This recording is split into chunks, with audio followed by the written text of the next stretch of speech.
The ready start. मैं आपको कहना चाहती हूँ कि आप शहरों को छोड़कर देहातों में जाएं, जहाँ किसान रहते हैं। विराम।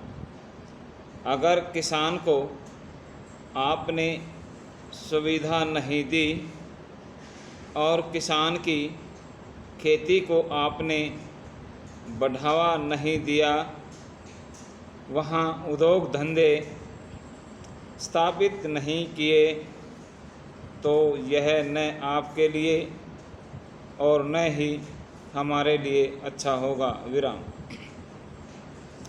आज किसान के पास वर्ष में 6 महीने करने के लिए कोई काम नहीं होता। विराम।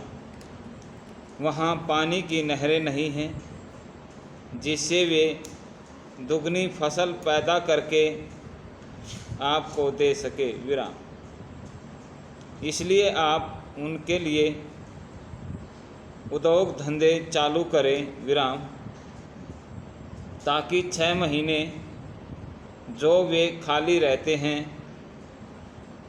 उनमें इन उद्योग धंधों में काम करके कुछ कमाई कर सकें। विराम।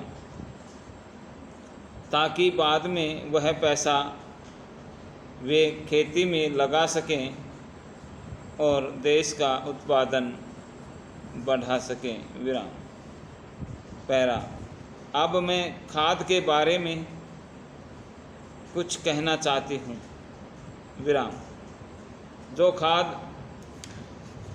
दिया जाता है वह बड़े बड़े लोगों को दिया जाता है, छोटे लोगों को नहीं दिया जाता।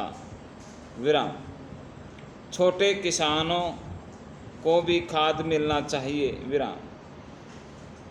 जब आप तकावी और बीज का विवरण करते हैं उस समय भी आपको छोटे लोगों का ध्यान रखना चाहिए। विराम।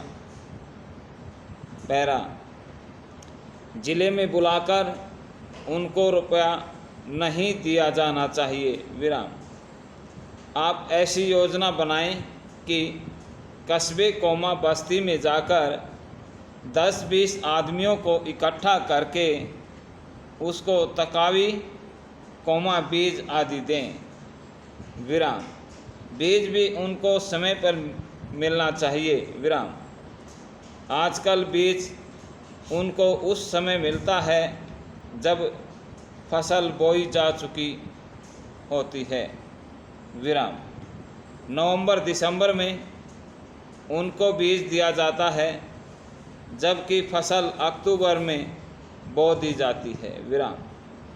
इस बीज को बेचकर गहने इत्यादि बनवा लेते हैं, जेवर इत्यादि बनवा लेते हैं। विराम।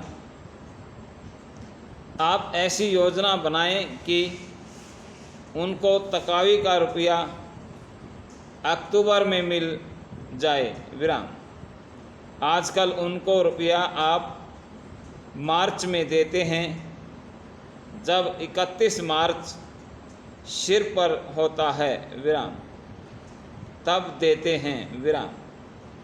तब न कुआं बनता है, न तालाब और न ही नहरें। विराम। इसलिए जो कार्य है वह सही नहीं होता है। विराम। देहात के लोगों के लिए आप नलकूप बनवाएं, कुएं खुदवाएं,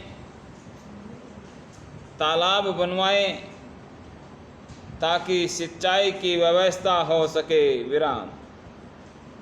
हर तरह की सुविधा आप किसान को दें ताकि उत्पादन बढ़ सके। विराम।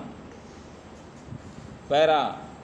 खलिहानों में गल्ला जब मंडी में आता है तो कर्मचारी अपने फ़ायदे की बात करते हैं, लेकिन गरीब किसान की फ़ायदे की बात बिल्कुल ही नहीं करते। विराम समाप्त।